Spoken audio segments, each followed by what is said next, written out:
میرے رسول کریم علیہ السلام نے مومن کی قبر کا حال بھی بتایا۔ سنن ترمذی میں، صحیح ابن حبان میں حضرت ابو ہریرہ رضی اللہ تعالیٰ عنہ بیان کرتے ہیں کہ حضور صلی اللہ علیہ وسلم نے فرمایا جب میت کو قبر میں رکھا جاتا ہے تو اس کے پاس سیاہ رنگ والے اور نیلی آنکھوں والے دو فرشتے آتے ہیں اور اس کو اٹھا کے بٹھاتے ہیں۔ باقی حدیثوں میں 3 ہی سوال ہیں، لیکن اس حدیث میں حضور نے فرمایا انہوں نے بس میرے بارے میں پوچھنا ہے، اٹھا کے بس میرے بارے میں صرف یہ پوچھنا ہے، بتا مدینے والے محبوب کے بارے میں دنیا میں کیا کہا کرتا تھا؟ تو اعلیٰ بریلوی تو کہتے ہیں میں نے تو کہہ دینا ہے، سرور کہوں کہ مالک و مولا کہوں تجھے، باغ خلیل کا گلے زیبا کہوں تجھے، تیرے تو وصف عیب تناہی سے ہیں بری، حیران ہوں میرے شاہ میں کیا کیا کہوں تجھے، لیکن رضا نے ختم سخن اس پہ کر دیا، خالق کا بندہ خلق کا آقا کہوں تجھے۔ اور پیر میر علی شاہ صاحب کہتے ہیں میں نے وہاں یہ کہنا ہے کہ مکھ چند بدر شاشانی تے متھ چمک دی لاٹ نورانی، کالی زلف تے اکھ مستانی مخمور اکھی ہیں بد بریاں، سبحان اللہ، ماں اجمل کا ماں اکمل کا ماں احسن کا، تے کتھے میرے علی کتھے تیری ثنا، مشتاق اکھی کتھے جاڑ۔ تو نبی پاک علیہ السلام فرماتے ہیں میرے بارے میں پوچھیں گے، میرے بارے میں۔ ویسے بھی ایک سوال لازمی ہوتا ہے نا، یہ والا سوال لازمی ہے، من ربو کا پوچھ کے نا تو جنت جہنم کا فیصلہ نہیں، ماں دینوں کا پوچھ کے جنت جہنم کا فیصلہ۔ ہاں بات اگر ختم ہونی ہے تو مدینے والے کے سوال پہ ختم ہونی ہے، اس لیے کھل کے نعتیں پڑھا کرو اور راج کے درود پڑھا کرو، یہ بات یاد رکھیں۔ یہ فیصلہ حضور کی ذات پہ ختم ہونا ہے۔ وہ شکایتیں کرتے ہیں نا لوگ آ کے، تو ایک بچی کو ہمارے ہاں داخل کرانے کے لیے ایک صاحب لے کے آئے تو کہنے لگے بڑا عرصہ اسے فلانے مدرسے میں داخل کرایا، سوائے نعتوں کے کچھ بھی نہیں سیکھا اس نے۔ تو میں انہوں نے آخیا چاچا جی جی اصل کام سی ہوتی سیکھ لیجیے نا تھوڑی بچی، قرآن و سنت بھی حضور کی نعت ہی ہے، لیکن آپ کو پتا ہے کہ بات ختم مدینے والے کی نعت پہ ہی ہوتی ہے، حضور کا پیار اصل ہے۔ تو حضور فرماتے ہیں میرے بارے میں پوچھا جائے گا، وہ کہے گا کہ ان کے بارے میں کیا پوچھتے ہو، اشہد ان لا الہ الا اللہ واشہد ان محمدا عبدہ ورسولہ۔ تو فرماتے ہیں پھر اسے نا ایک طرف کھڑکی کھولی جائے گی تو جہنم کا دروازہ دکھایا جائے گا اور اسے کہا جائے گا اگر تو سوالوں کے صحیح جواب نہ دیتا تو دوزخ میں جاتا، لیکن اب تم نے صحیح جواب دیے ہیں۔ تو حضور فرماتے ہیں اس کی قبر 70 گز چوڑی اور 70 گز لمبی کر دی جائے گی۔ مسجد میں اسی والے حال میں جگہ مل جائے تو بندہ بڑا سکھی رہتا ہے، اور صبح جائے بینک اور پہلی لائن میں موقع مل جائے تو بندہ بڑا سکھی رہتا ہے کہ میرا جاتے ہی کام ہو گیا۔ او خدا کے بندے، قبر بندے کی قبر، مکان اچھی سوسائٹی میں اچھا خستہ اور سستا مل جائے تو بندہ کہتا ہے کہ سودا بڑا واردہ لگ گیا، بھائی بڑا کمال ہو گیا، مزہ نہیں آ گیا۔ قبر 70 گز لمبی اور 70 گز چوڑی، اور یہ ترمذی شریف پڑھ رہا ہوں، بڑی مزیدار حدیث۔ نبی پاک صلی اللہ علیہ وسلم فرمانے لگے پھر اس کی قبر کو نور سے بھر دیا جائے گا۔ حضور کو پہچان گیا نا، قبر نور سے بھر دی گئی اور جب 70 گز لمبی کر دی گئی تو بڑے پیارے لفظ ہیں حدیث کے۔ حضور فرماتے ہیں وہ بندہ پھر فرشتوں سے ایک بات کہے گا، عربی میں بھی ہے اردو میں بھی ہے، وہ میرا دل کرتا ہے پنجابی میں بتاؤں۔ وہ نا فرشتوں سے وہ بندہ کہتا ہے جب قبر ہو گئی نا 70 گز لمبی 70 گز چوڑی اور نور سے بھر گئی، قربان جائیں، حضور فرماتے ہیں وہ مردہ وہ جو قبر میں پہنچا ہے جب اس کی قبر کو یہ شان ملتی ہے تو فرشتوں سے پتہ کیا کہتا ہے، کہتا ہے میں گھر نہ دسا وہاں جا کے، یہ ذرا گھر نہ بتاؤں دوڑ کے، یہ ذرا میں اپنے گھر بتاؤں باقی کہ اللہ نے بڑی خیر کر دی، اپنی اماں نے دسا وا، میں بچوں کو بتا کے آؤں کہ موج بن گئی ہے، میں بتاؤں اپنی بیوی کو، بتاؤں اپنے بہن بھائیوں کو، میں گھر نہ دسا وا۔ قربان جائیں میرے رسول کریم فرماتے ہیں فرشتے کہ اس قبر کے عذاب سے رب کی پناہ مانگو اور اس کے لیے تیاری کر لو، یہ بڑا سخت دن ہے۔ حضرت سعد بن معاذ رضی اللہ تعالیٰ عنہ کا جب جنازہ تھا، فرماتے ہم جا رہے تھے تو 5-6 قبریں تھی، تو حضور نے فرمایا کن کی قبریں؟ تو ہم نے عرض کی یا رسول اللہ صلی اللہ علیہ وسلم یہ کافروں کی قبریں۔ نبی پاک علیہ السلام نے فرمایا جو مسلمان جمعے کے دن یا جمعے کی رات کو فوت ہو، حدیث کے راوی حضرت ابو ہریرہ رضی اللہ تعالی عنہ، حضور صلی اللہ تعالی علیہ وسلم نے فرمایا جو شخص بیماری سے فوت ہوا، جو بندہ سورہ ملک پڑھتا ہے، سنن ترمذی میں حضرت ابن عباس سے روایت ہے کہ حضور صلی اللہ علیہ وسلم کے ایک صحابی نے ایک جگہ خیمہ لگایا تو وہاں سورہ ملک پڑھنے کی آواز آتی، کوئی بندہ پڑھنے والا نظر نہیں آتا تھا۔ جب حضور کی بارگاہ میں عرض کیا تو فرمایا وہاں قبر تھی اور قبر کے اندر بیٹھ کے میرا صحابی سورہ ملک کی تلاوت کر رہا تھا۔ سورہ ملک اتنی شاندار صورت ہے کہ نبی پاک صلی اللہ علیہ وسلم نے فرمایا یہ قیامت کے دن اللہ کی بارگاہ میں ناز سے جھگڑا کرے گی اور کہے گی اے اللہ یا تو میرے پڑھنے والے کو جنت عطا فرما یا مجھے قرآن پاک سے علیحدہ کر دے، تو رب کریم پھر اپنے فضل سے پڑھنے والے کو جنت عطا کرے گا۔ اب عذاب قبر جو ہے، قبر کے اندر جو انسان کا عذاب ہے تو وہ بھی عالم برزخ کا عذاب ہے۔ میرے رسول کریم صلی اللہ تعالی علیہ وسلم نے نا کچھ چیزوں سے پناہ مانگی ہے، خود حضور نے، خود نبی پاک صلی اللہ علیہ وسلم رسول کریم علیہ الصلوۃ والسلام نے پناہ مانگی۔ حضور فرمانے لگے اے اللہ مجھے کنجوسی سے، بخیلی سے پناہ عطا فرما، اور حضور نے باقاعدہ پناہ مانگی ہے کہ اے اللہ مجھے ارذل العمر ہونے سے پناہ میں رکھ، جب عمر اتنی زیادہ ہو جائے کہ وجود کے حصے کام کرنا چھوڑ جائے، اس سے پناہ مانگی، اور خود میرے نبی پاک علیہ السلام نے قبر کے عذاب سے پناہ مانگی۔ یہ تعلیم امت کے لیے کہ تم بھی پناہ مانگو عذاب قبر سے۔ قبر کا عذاب برحق ہے، قبر کے لیے تیاری کر کے رکھنا، اپنی قبر کو یاد رکھنا، مر جانے کو یاد رکھنا۔ حضرت سعد بن معاذ رضی اللہ تعالیٰ عنہ کا جب جنازہ تھا تو صحابہ کرام فرماتے ہیں حضور نے نماز جنازہ کی امامت فرمائی تو قبر کے تیار ہونے میں کچھ دیر تھی، تو رسول کریم صلی اللہ علیہ وسلم زمین پر بیٹھ گئے اور ایک لکڑی سے حضور زمین کوریدنے لگے، لکڑی سے۔ ہم وہ انتظار تھے کہ اللہ کے رسول صلی اللہ علیہ وسلم سر مبارک اٹھائیں، ہمیں کو نصیحت کریں۔ فرماتے حضور نے سر اقدس اٹھایا تو حضور کی آنکھوں میں آنسو تھے، اور رو کے حضور فرمانے لگے، رو کے کہ اس قبر کے عذاب سے رب کی پناہ مانگو اور اس کے لیے تیاری کر لو، یہ بڑا سخت دن ہے۔ رو کے حضور نے فرمایا، رو کے۔ آج تو لوگ مذاق بناتے ہیں، آج لوگ مذاق اڑاتے ہیں، کچھ فقیر صوفی درویش کہلانے والے بھی وہ کہتے ہیں یہ جو مولوی بتا رہے ہیں نا قبر میں بچھو ہوں گے، سانپ ہوں گے، یہ تو مولوی اپنی قبر بتا رہا ہے، ہمارا اس سے کیا لینا دینا ہے۔ خدا سے ڈریں۔ وہ چیزیں جو احادیث مبارکہ میں آ گئیں جس سے نبی پاک نے ہمیں سمجھایا، آپ اس تنبیہ کو، اس نصیحت کو آپ اس رنگ میں لیں گے کہ مذاق بنایا جائے گا دین کا، بجائے اس کے کہ اس سے ڈرا جائے، بجائے اس سے۔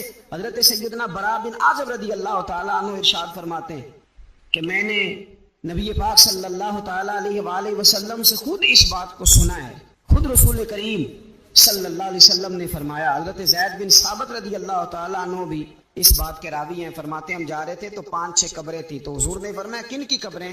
تو ہم نے عرض کی یا رسول اللہ صلی اللہ علیہ وسلم یہ کافروں کی قبریں، یہ صحیح مسلم میں حدیث موجود ہے، کفار کی قبریں۔ تو اللہ کے رسول صلی اللہ علیہ وسلم فرمانے لگے، ذرا حدیث کے لفظوں پہ غور کرنا، حضور فرمانے لگے اگر مجھے ڈر نہ ہوتا کہ تم اپنے مردوں کو دفن کرنا چھوڑ دو گے، اگر مجھے اس بات کا ڈر نہ ہوتا کہ تم اپنے لوگوں کو، مرنے والوں کو قبروں میں دفن کرنا چھوڑ دو گے، اگر یہ مجھے ڈر نہ ہوتا تو میں تمہیں سناتا کہ قبر کے اندر کس طرح عذاب ہوتا ہے، تمہیں دنیا میں رہ کے میں سناتا، پر ڈر ہے کہ کہیں تم اپنے مرنے والوں کو قبروں میں دفن کرنا چھوڑ ہی نہ دو، اس لیے میں تمہیں یہ بات نہیں بتاتا۔ اور میرے رسول کریم صلی اللہ تعالی علیہ وآلہ وسلم نے پھر ارشاد فرمایا، اپنے غلاموں کی طرف نظر فرمائی، یہ بات کہہ کے کہ اگر مجھے ڈر نہ ہوتا کہ تم دفن کرنا چھوڑ دو گے تو تمہیں میں سنا دیتا کہ قبر میں کیا عذاب ہوتا ہے۔ پھر حضور نے صحابہ سے فرمایا چلو بھائی دوزخ کے عذاب سے اللہ کی پناہ مانگو، تو سب کہنے لگے ہم دوزخ کے عذاب سے اللہ کی پناہ مانگتے ہیں۔ پھر نبی پاک صلی اللہ تعالی علیہ وسلم نے ارشاد فرمایا تم سب کہو کہ ہم قبر کے عذاب سے اللہ کی پناہ مانگتے ہیں۔ تو صحابہ نے کہا ہم قبر کے عذاب سے اللہ کی پناہ مانگتے ہیں۔ پھر میرے رسول پاک علیہ الصلوۃ والسلام نے فرمایا تم کہو، سارے یہ کہو کہ ہم ظاہری اور باطنی فتنوں سے اللہ کی پناہ مانگتے ہیں۔ تو صحابہ نے کہا کہ ہم ظاہری اور باطنی فتنوں سے اللہ کی پناہ مانگتے ہیں۔ پھر میرے محبوب علیہ السلام نے فرمایا تم کہو کہ ہم دجال کے فتنے سے اللہ کی پناہ مانگتے ہیں۔ تو صحابہ کرام نے کہا کہ اے اللہ ہم دجال کے فتنے سے تیری پناہ میں آتے ہیں۔ نبی پاک علیہ السلام نے یہ الفاظ کہہ کے، یہ بات بتلا کے ہمیں سمجھا دیا، ہمیں قائل فرمایا محبوب نے۔ تو یاد رکھنا، اس بات کو اچھی طرح سمجھ لینا کہ اگر مجھے ڈر نہ ہوتا کہ تم اپنے مردوں کو دفن کرنا چھوڑ دو گے تو تمہیں بتلا دیتا کہ قبر میں کتنا سخت عذاب ہوتا ہے۔ میرے عزیز، کچھ لوگ ایسے ہیں جن سے عذاب قبر ہوگا ہی نہیں۔ میرے رسول کریم صلی اللہ تعالی علیہ وسلم نے ارشاد فرمایا کہ جو اللہ کے رستے میں شہید ہو گیا، یہ سنن نسائی میں موجود ہے، اسے عذاب قبر نہیں ہوگا، بلکہ ایک حدیث میں تو فرمایا حساب کتاب ہی نہیں ہوگا، اللہ بغیر سوال جواب کے جنت عطا فرما دے۔ کچھ لوگوں کو نا لوگوں کی بخشش پہ بھی مسئلہ ہی بنتا ہے کہ کوئی بخشا نہ جائے۔ اور ایک صاحب کہہ رہے تھے جی یہ کیا معاملہ ہے کہ جمعے کو بندہ مر گیا یا فلانا ہو گیا تو اس سے حساب کتاب نہیں ہوگا، اتنے بڑے جرم لوگوں نے اتنے پاپ، اور جمعے کو مر گیا تو بخشا جائے گا۔ تو میں نے کہا جرموں کا بھی اسے حساب اللہ لے لے گا، لیکن میاں حساب کتاب کی ڈیوٹی نہ اللہ کی ہے تو بہتر یہ ہے کہ اسی کے ہاتھ میں رہے، تو نہ اپنے ہاتھ میں لینے کی کوشش کر۔ سنن ترمذی کی حدیث، ہمیں پتہ نہیں کیا مصیبت ہے، ہمیں پتہ نہیں کیا مسئلہ ہے۔ ایک جنازے سے میں نکلا، آپ یقین کریں کبھی کبھی کلیجہ پھٹ جاتا ہے، میں ایک جنازے سے نکلا تو میرے ساتھ ایک بندہ جنازہ پڑھ کے نکلا، تو کہنے لگا جی پیر صاحب دیکھیں آج کتنی دنیا آئی ہے، حالانکہ یہ بندہ اس طرح کا تھا، اس طرح کا تھا، اس طرح کا تھا۔ میں نے اسے کہا یار تجھے تو فکر ہی لگ گیا کہیں جنت میں چلا ہی نہ جائے، شرم آنی چاہیے ہمیں۔ اللہ فرماتے ہیں جنت اتنی چوڑی ہے جتنے زمین و آسمان ہے، اس کی چوڑائی زمین اور آسمان کے برابر ہے، تو ہم تو اپنے علاوہ کسی کو جانے نہیں دینا چاہتے جنت میں۔ اور بس کریں، جنت خدا کا فضل ہے، اور اللہ فرماتے ہیں میرا فضل میں جسے چاہتا ہوں عطا کرتا ہوں. یہ سنن ترمذی کی حدیث اور اس کے راوی حضرت عبداللہ ابن عمر رضی اللہ تعالیٰ عنہ. نبی پاک علیہ السلام نے فرمایا جو مسلمان جمعے کے دن یا جمعے کی رات کو فوت ہو اس کو اللہ تعالیٰ قبر کی آزمائش سے محفوظ رکھتا ہے. جو جمعے کی رات فوت ہو جائے یا جمعے والے یعنی جمعے رات اور جمعے کی درمیانی رات چلا جائے یا جمعے والے تو اللہ اسے عذاب قبر سے. تو میرے عزیز جو بندہ شہید ہو اس سے عذاب قبر نہیں ہوتا. جو آدمی جمعے کے دن یا جمعے کی رات چلا جائے اسے بھی عذاب قبر نہیں ہوتا. اور میرے رسول کریم صلی اللہ تعالی علیہ وسلم نے فرمایا جو بندہ ایک دن اور ایک رات، یہ حدیث صحیح مسلم میں، سنن ترمذی میں، مصنف عبد الرزاق میں موجود ہے، ایک دن اور ایک رات اللہ کی رضا کے لیے اسلامی سرحد پہ پہرا دے. میں اور آپ سوئے ہوئے ہیں لیکن وہ لوگ جو فوجی بارڈروں پہ کھڑے ہیں، دیکھو مدینے والے محبوب کس کس پہ کرم فرماتے ہیں. ساری عمر نہیں، 24-25 سال کی سروس نہیں، فرمایا ایک دن اور ایک رات اللہ کی رضا کے لیے جو اسلامی سرحد پر پہرا دے، مسلمانوں کو کافروں سے بچائے، رب اسے عذاب قبر نہیں دے گا، اسے اللہ تعالیٰ اپنے فضل سے معاف فرما دے گا. ایک رات اور ایک. تو آپ کیا سمجھتے ہیں کہ ان فوجیوں کی کوئی چھوٹی شان ہے؟ ان کا کوئی چھوٹا مرتبہ ہے؟ ایک دن اور ایک رات اگر یہ پہرا دیں تو اللہ انہیں اتنا انعام عطا کرتا ہے. اسی طرح سن لو، یہ ذرا غور سے سننا، ابن ماجہ کی حدیث اور اس کے علاوہ مسند ابو یعلا میں موجود حدیث کے راوی حضرت ابو ہریرہ رضی اللہ تعالی عنہ، حضور صلی اللہ تعالی علیہ وسلم نے فرمایا جو شخص بیماری سے فوت ہوا، جو شخص، قربان جاؤں میرے محبوب نے بیماری کا نام ہی نہیں لیا، فرمایا کوئی بھی بیماری ہو، فرمایا جو آدمی بیماری سے فوت ہوا اللہ اسے شہادت کی موت عطا فرمائے گا اور وہ عذاب قبر سے اور قبر کے امتحان سے بھی محفوظ رہے گا. اور حضور فرماتے ہیں اس کو صبح اور شام جنت کے باغوں میں سے رزق دیا جائے گا. جو کسی بھی بیماری سے مرا، لوگ کہتے ہیں دیکھو جی بڑا تانگ ہو کے دنیا سے گیا ہے، تو اس بندے کو بھی عذاب قبر نہیں ہوتا. اسی طرح جو بندہ سورہ ملک پڑھتا ہے، سنن ترمذی میں حضرت ابن عباس سے روایت ہے کہ حضور صلی اللہ علیہ وسلم کے ایک صحابی نے ایک جگہ خیمہ لگایا تو وہاں سورہ ملک پڑھنے کی آواز آتی، کوئی بندہ پڑھنے والا نظر نہیں آتا تھا. جب حضور کی بارگاہ میں عرض کیا تو فرمایا وہاں قبر تھی اور قبر کے اندر بیٹھ کے میرا صحابی سورہ ملک کی تلاوت کر رہا تھا. اگر ہمیں خسرہ نمبر یاد ہو جاتا ہے نا اپنی جگہ کا، اور ہمیں پتہ ہوتا ہے کہ میرے والا حصہ کتنے کروڑ کا ہے، اگر ساری کہانیاں ہمیں یاد ہوتی ہیں تو سورہ ملک بھی ہمیں یاد ہو سکتی ہے. موبائل پہ اس کو ریکارڈ کر لیں، پھر اس کو سنیں کبھی بھی سورہ ملک میں. اور ہمارے سلسلہ عالیہ میں تو سورہ ملک وظیفہ ہے. ہمارے الوظیفۃ الکریمہ میں اعلیٰ حضرت نے لکھا ہے کہ رات کو سورہ ملک اور سورہ یاسین کے بغیر سونا نہیں. سورہ ملک اتنی شاندار صورت ہے کہ نبی پاک صلی اللہ علیہ وسلم نے فرمایا یہ قیامت کے دن اللہ کی بارگاہ میں ناز سے جھگڑا کرے گی اور کہے گی اے اللہ یا تو میرے پڑھنے والے کو جنت عطا فرما یا مجھے قرآن پاک سے علیحدہ کر دے. ہارون رشید حج کر کے واپس آ رہا ہے، حضرت بہلول دانا راستے میں بیٹھے، ملاقات ہو گئی. کہنے لگا حضور کوئی حکم ہو تو بتائیے گا. فرمانے لگے کوئی نہیں، تو جا اپنا کام کر. بادشاہ ہے یا کسی کو کارڈ مل جائے تو وہ لوگوں کو دکھاتا پھرتا ہے، وزیر صاحب نے خود دیا ہے. بادشاہ وقت خود کر حضرت کوئی حکم ہو تو فرمایا نہیں اللہ خیر کرے گا. تو کہنے لگا حضور میں نے سنا آپ مقروض ہیں تو بتا ہی دیتے. تو آپ مسکرا کے فرمانے لگے تیرا کیا خیال ہے بھلا؟ کہنے لگے حضور کس بابت؟ فرمانے لگے تیرا کیا خیال ہے کہ اللہ ہارون رشید کو دے گا اور بہلول دانا کو بھول جائے گا؟ تیرا کیا خیال ہے؟ اللہ کریم ہارون رشید کو تو دیتا جائے گا اور بہلول دانا کو بھول جائے گا. بادشاہ کہتا ہے کہ میں چکرائی گیا کہ بھلا اس سوال کا کیا جواب ہے؟ تو میں نے کہا حضور رب تو بھولنے سے پاک ہے، وہ تو کسی کو نہیں بھولتا، اسے نہ اونگ آتی ہے نہ نیند آتی ہے. تو فرمانے لگے جا پھر اپنا کام کر، جب مناسب سمجھے گا تو بہلول کو بھی قرضے سے نجات عطا کاری دے گا. تو جا اپنی ڈیوٹی کر، وہ جب چاہے گا نا تو میرے قرضے دور ہے. تو کیا سمجھتا ہے کہ تجھے یاد رکھے گا مجھے بھول جائے گا؟ یہ کیسے ہو سکتا ہے؟ اور یاد ادھر دیکھ میری بات سن. او بھائی وہ تیرا میرا رب ہے، یہ ہو سکتا ہے کہ امیروں کو دے دے اور تیرے جیسے میرے جیسے غریبوں کو وہ بھول جائے؟ یہ ہو سکتا ہے؟ تو کیوں لوگوں کی جیبوں پہ توجہ، لوگوں کی جیبوں پہ نظریں، فلانے کے پاس آ گیا تو میں رہ گیا؟ مطلب کس لیے؟ ہمارا رب کسی کو بھولتا نہیں ہے. کسی شخص کو وہ میرا مالک اپنے فضل سے نظر انداز نہیں کرتا، وہ سب کو نوازتا ہے، لیکن اس کی حکمت کے تقاضوں کا انتظار کرنا مسلمان کی شان ہے. کبھی کسی حسد میں کبھی کرنا ہو تو رشک کرے مزہ آئے گا. اور یہ رشک کرنے کا نا، رشک کا معنی کیا ہے؟ حسد کا معنی یا اللہ اسے نہیں دینا چاہیے تھا مجھے دینا چاہیے تھا، اور رشک کا معنی یا اللہ تو نے دیا ہے کیا بات ہے، اسے دیا ہے تو کیا بات. اگر تو نے دیا تو مالک جچا بھی ہے، اگر تو نے دیا ہے تو نظر بھی آیا ہے، اگر تو نے دیا ہے تو پھر کیا بات ہے، کمال ہو گئی، وہ نظر آ رہا ہے. اور یا اللہ اسے دیا ہے تو میں بھی تیرا بندہ ہوں، اسے بھی اور دے اور مجھے بھی عطا فرما. یہ رشک ہے. رشک کا نا حضور نے حکم دیا ہے. نبی پاک نے رشک کا ہمارا یہ مسئلہ ہے کہ ہم نہ جو کرنے والا کام ہے وہ نہیں کرتے، رشک کریں۔ بخاری مسلم میں حدیث ہے، نبی پاک صلی اللہ علیہ وسلم نے فرمایا 2 بندوں پر رشک کرو۔ کہو کیا بات؟ رشک کرو 2 بندوں۔ یا رسول اللہ کون کون سے؟ فرمایا ایک وہ مالدار جسے اللہ دولت دے اور وہ صبح بھی رب کے رستے میں خیرات کرے اور شام بھی رب کے رستے میں خیرات کرے، یہ قابل رشک ہے۔ کہو تیری کیا بات ہے بھائی، کیا تجھے اللہ نے نوازا ہے، اور اس پر رشک کرو۔ کوئی اللہ اسے اور دیتا کہ یہ تیرے بندوں پہ اور اثار کرے اور تیرے بندوں پہ سخاوت کرے، اور اللہ اس کے فعل تصدق ہمیں بھی عطا فرما۔ اور حضور فرماتے ہیں ایک مالدار پر جو صبح و شام سخاوت کرے، اور ایک اس عالم پر جسے اللہ قرآن کا علم دے، وہ صبح بھی لوگوں کو قرآن مجید کے ترجمے تفسیریں قرآن کے درس سکھائے اور شام بھی لوگوں کو قرآن مجید کا درس عطا فرمائے۔ اس پر رشک کرو۔ کہو کیا بات ہے یار تیری، تجھے اللہ نے کتنا نوازا۔ قابل رشک لوگوں پر رشک کرو، ان کی تعریف کرو، ان کے لیے اچھے کلمات ادا کرو۔ معاشرے میں حسد پر موٹ ہوا ہے، اگر کبھی رشک پر موٹ ہوتا نا تو عزتیں بڑھ جاتی، محبتیں بڑھ جاتی، خلوص میں اضافہ ہوتا، لوگ ایک دوسرے کے قریب آتے۔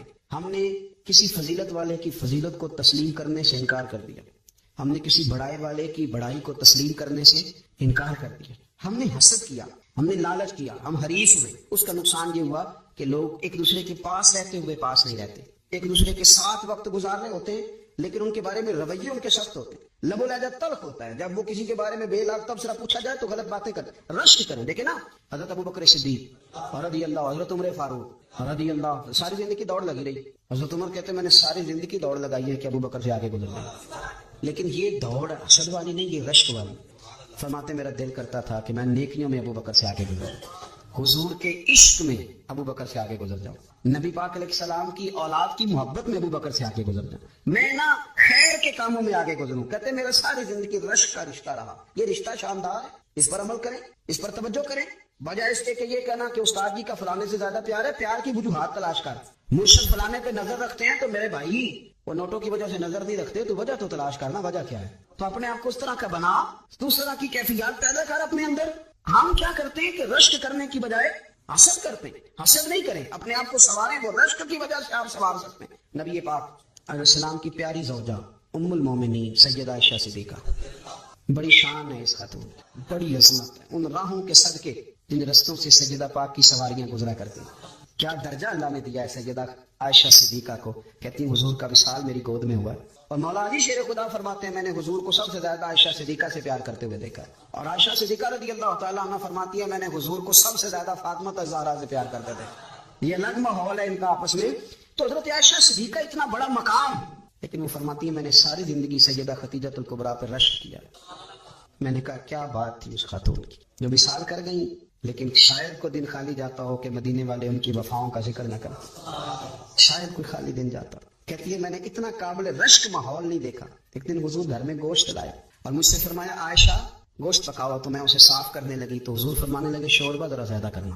میں نے اس کی حضور کیا کچھ مہمان آئیں گے گھر میں؟ تو فرمایا نہیں عائشہ، مدینہ منورہ میں نا مجھے پتا چلا ہے خدیجہ الکبریٰ کی کچھ سہیلیاں آئی ہیں، تو شوربہ بنا میں انہیں پہنچاؤں گا، خدیجہ کی سہیلیوں کو شوربہ زیادہ پکا ذرا۔ حضرت عائشہ صدیقہ کہتی ہے میں نے بڑے نرم لب و لہجے میں بڑی بنا سوار کے مسجع مکفہ چن کے جملے بات کی۔ میں نے عرض کی حضور سنا ہے وہ آپ سے 15 سال عمر میں بڑی تھی، نکاح بھی پہلے ہو چکا تھا، اور بتاتے ہیں لوگ کہ بظاہر کوئی حسن و جمال بھی اس ماحول کا نہیں تھا۔ حضور اللہ نے آپ کو جوان اور خوبصورت بیویاں دی ہیں، پر میں جب بھی سنتی ہوں جناب خدیجہ کا ذکر ہی سنتی ہوں۔ میں نے رشک کے انداز میں کہا، کہتی میں بات کیا کہ خاموش ہو گئی، اور جب میں نے نظر اٹھا کے دیکھا تو حضور کی آنکھوں میں آنسو۔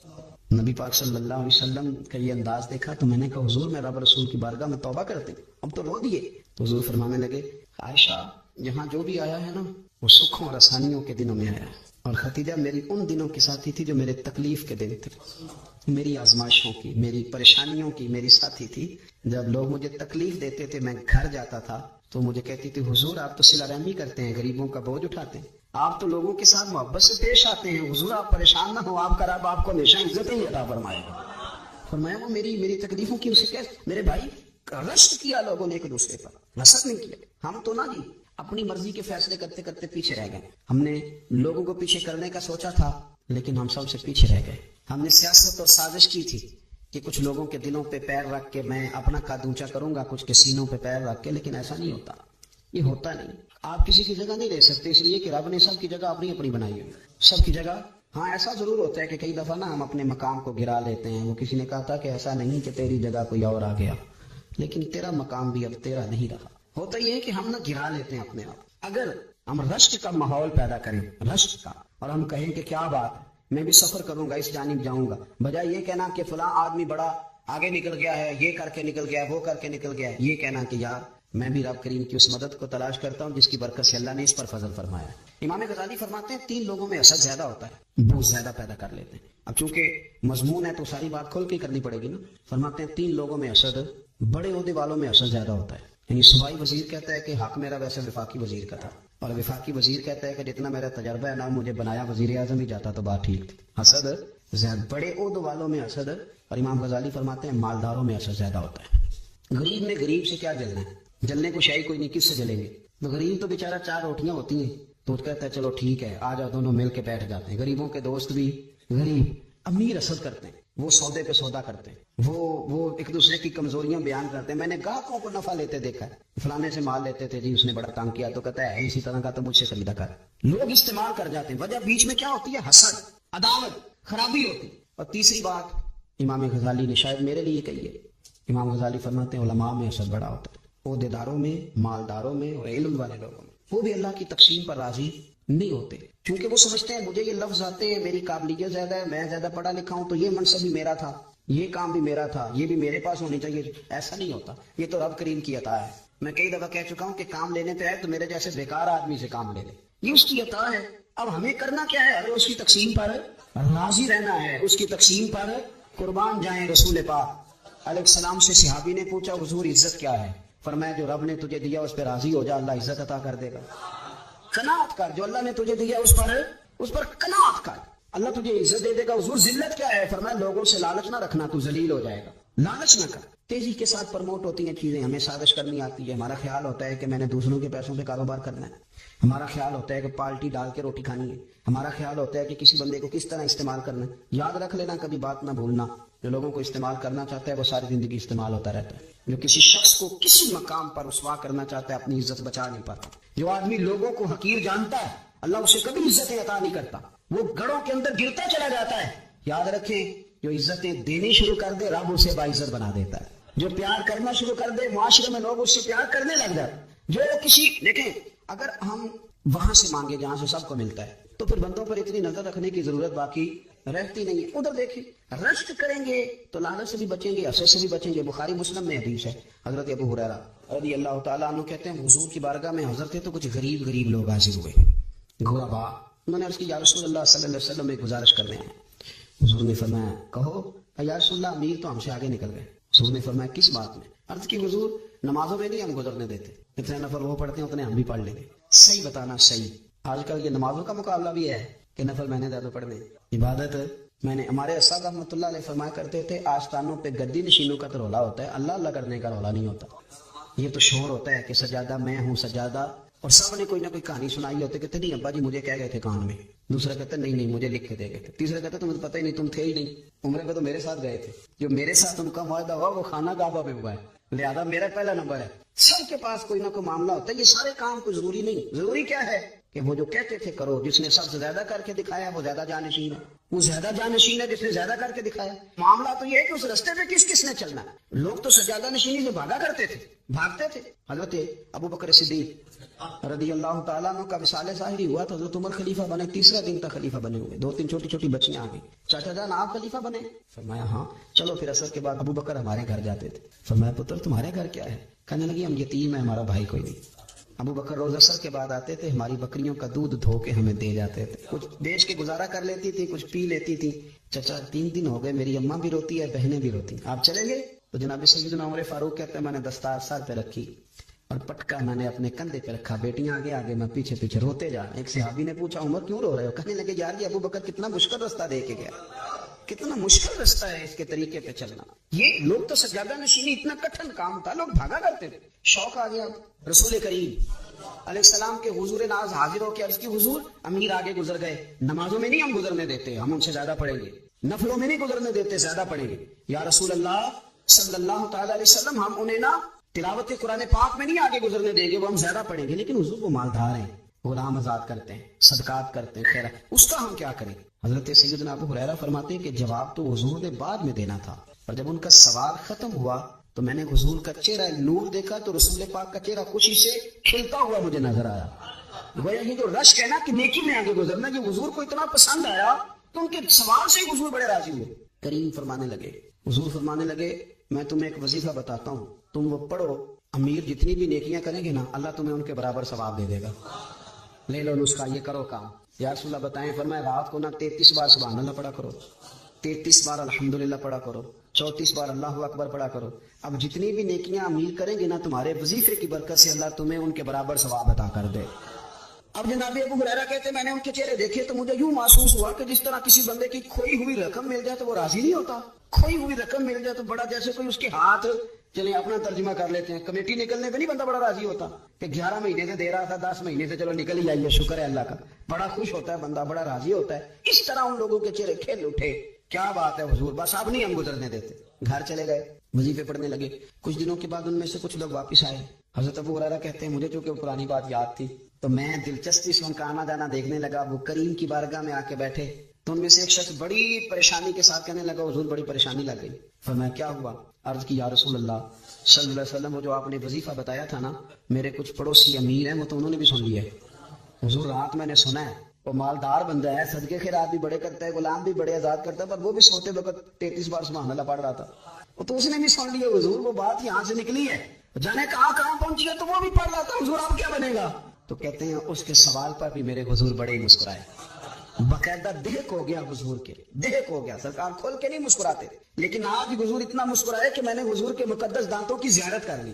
دہک ہو گیا باقاعدہ حضور کا. حضور فرمانے لگے انہوں نے بھی سن لیا حضور، اور سن کے پڑھنا بھی شروع کر. اب بات کو سمجھے کہ کسی امیر نے یہ نہیں کہا کہ یہ تو غریب کے لیے وظیفہ تھا. میں کہتا ہوں اللہ اللہ کا مزاج ہی نہیں. مزاج یہ کہ سیاست کیسے کرنی ہے، چکر کیسے چلانا ہے، کوئی کہانی کیسے سنانی ہے. ادھر ان کو ملا، حالانکہ بات تو غریبوں سے ہو رہی تھی. حضور تو انہوں نے بھی پڑھنا شروع کر دیا. اب ہم کیا کریں؟ تو رسول کریم نے فرمایا وہ بھی پڑھ رہے ہیں، حضور پڑھ رہے ہیں، تو فرمایا ذالک فضل اللہ یؤتیہ من یشاء. بھائی پھر یہ تو اللہ کا فضل ہے نا، وہ جسے چاہے عطا کرے.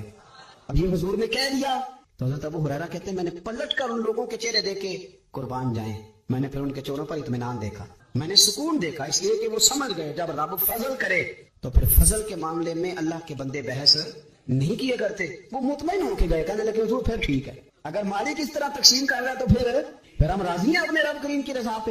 اپنی زندگی جب میں بڑی محبت سے قرب و جواب سے تشریف لاتے ہیں، میں قرآن و سنت کے بہت سارے عنوانات دیکھ کے آپ کی خدمت میں ایک بات عرض کروں، اپنی ساری توجہ اپنے رب رسول کی جانب مائل کریں. جتنا آپ دائیں بائیں دیکھیں گے نا اتنا گاڑی کے ٹکرانے کا خطرہ بڑھ جائے گا، وسوسے زیادہ آئیں گے، الجھ جائیں گے. اتنا زیادہ دائیں بائیں نہ دیکھیں، یہ کیا کر رہا ہے، فلانا کیا کر رہا ہے، فلانے کا یہ معاملہ کس طرح کا تھا. نہ آپ توجہ اللہ کی جانب رکھیں. دیکھیں میرا اور میرے رب کا معاملہ ٹھیک چل رہا ہے، اللہ رسول کے ساتھ میرے معاملات ٹھیک ہیں. یہاں تو آپ کسی کی اصلاح کریں گے، دعوت دیں گے یا دعا کریں گے. تنقید کی تو ویسے دین میں اجازت نہیں ہے. آپ نے یہاں کسی کی اصلاح کرنی اور وہ درد کے ساتھ کرنی، اور یہاں کسی کے لیے دعا کرنی ہے کہ یا اللہ اس بندے پہ رحم فرمائے سے بدل دے. تنقید کی اور طنز کی تو اجازت ہے. اپنا معاملہ رب کریم کے ساتھ، ہماری سوچیں کس طرح کی ہیں، ہمارے اندر ماحول کس طرح کا ہے. وہ چونکہ دلوں کے حال جانتا ہے، اور نبی پاک صلی اللہ علیہ وسلم نے فرمایا نہ تمہاری جیبیں دیکھتا ہے نہ تمہارے چہرے دیکھتا ہے، وہ تو جب دیکھتا ہے تمہارا دل دیکھتا ہے. اس کی کیفیت کیا ہے؟ حضرت انس بن مالک رضی اللہ تعالیٰ عنہ فرماتے ہیں، اس حدیث کو یاد رکھیے گا، حافظ منذری نے ترغیب و ترہیب میں لکھی ہے. فرماتے ہیں کہ حضرت انس بن مالک رضی اللہ تعالیٰ عنہ فرمانے لگے کہ ایک حضور کے غلام ایک صحابی بیمار تھے، تو حضور نے فرمایا انس چلو تیمارداری کرتے ہیں. کہتے ہیں حضور کے ساتھ گئے، نبی پاک صلی اللہ علیہ وسلم پہنچے. جب ہم نے اس شخص کو دیکھا تو حضرت انس کہتے ہیں ہم پریشان ہو گئے، کیونکہ ہم نے اسے بڑا صحت مند دیکھا تھا، وہ کمزور ہو گیا. وجود پر بہت سارا گوشت دیکھا تھا، اب ہم دیکھ رہے ہیں کہ وہ ہڈیاں ہی ہڈیاں رہ گئی، چہرہ بڑا بارونق تھا، اب کمزوری ہو گئی. رسول کریم تشریف لے گئے اور حضور اس کی چارپائی کے سرہانے بیٹھے، اور جب حضور نے اپنا دست مبارک اس کے بالوں میں رکھا اور نبی پاک نے دست شفقت پھیرا تو کہتے ہیں اس شخص نے آنکھیں کھولی اور حضور کا چہرہ دیکھا تو اس کی خوشی کی کوئی انتہا نہ رہی. بڑا راضی ہوا، بڑا راضی. اور حضور نے اس کے لیے دعا کی، اس دعا پر بھی اسے بڑا اطمینان قلب بھی نصیب ہوا. کہتے ہیں حضور اکثر تیمارداری فرماتے تھے، پر آج نہ حضور نے ایک نرالی انوکھی اور انفرادی بات ارشاد فرمائی. حضور نے فرمایا تو بڑا صحت مند تھا، کمزور ہو گیا، بڑا طاقتور تھا تو ضعیف ہو گیا، ایک سوال کا جواب تو دے. یا رسول اللہ فرمائیے. تو حضور فرمانے لگے اس حالت میں جب تو شدید بیمار اور تکلیف میں، یہ بتا کہ اس وقت تیرا اپنے رب کے بارے میں گمان کیا ہے. حضرت انس کہتے ہیں پہلے حضور بیماروں سے یہ سوال نہیں پوچھتے تھے، آج پوچھا، کیونکہ صحت میں لوگوں کی زبان پہ شکر ہوتا ہے اور بیماری میں شکوے ہوتے ہیں. معاذ اللہ. اس وقت اللہ کے بارے میں یہ سوچ حضور نے ہمیں دی ہے. انہوں نے ہر وقت یہ ذہن بنانا ہے کہ یہاں رب کریم کے بارے میں کیا تصورات پال رہے ہیں, آوازیں کیا اٹھ رہی ہیں, اس وقت تیرا اللہ کے بارے میں گمان کیا ہے. جناب انس بن مالک کہتے ہیں اس نے ہمیں اشارہ کیا کہ مجھے اٹھا کے بٹھاؤ. ہم نے بٹھایا تو کہتے ہیں پھر اس نے اپنی آنکھیں کھولی اور حضور کے چہرے نور پر نظر کر کے نظر جھکا لی. عرض کرتا یا رسول اللہ میں کمزور ہوں, بیمار ہوں, تکلیف میں ہوں, اٹھ نہیں سکتا, کھا نہیں سکتا, پر حضور ابھی بھی میرے دل سے آواز یہی نکلتی ہے کہ میرا رب بڑا ہی کریم ہے, میرا اللہ بڑا ہی مہربان, وہ بڑا ہی معاف کرنے والا ہے, وہ اپنے بندوں سے پیار ہی بڑا کرتا ہے. آپ میری بات کو سمجھیں, کیفیت کیا ہے اور الفاظ کیا ہے.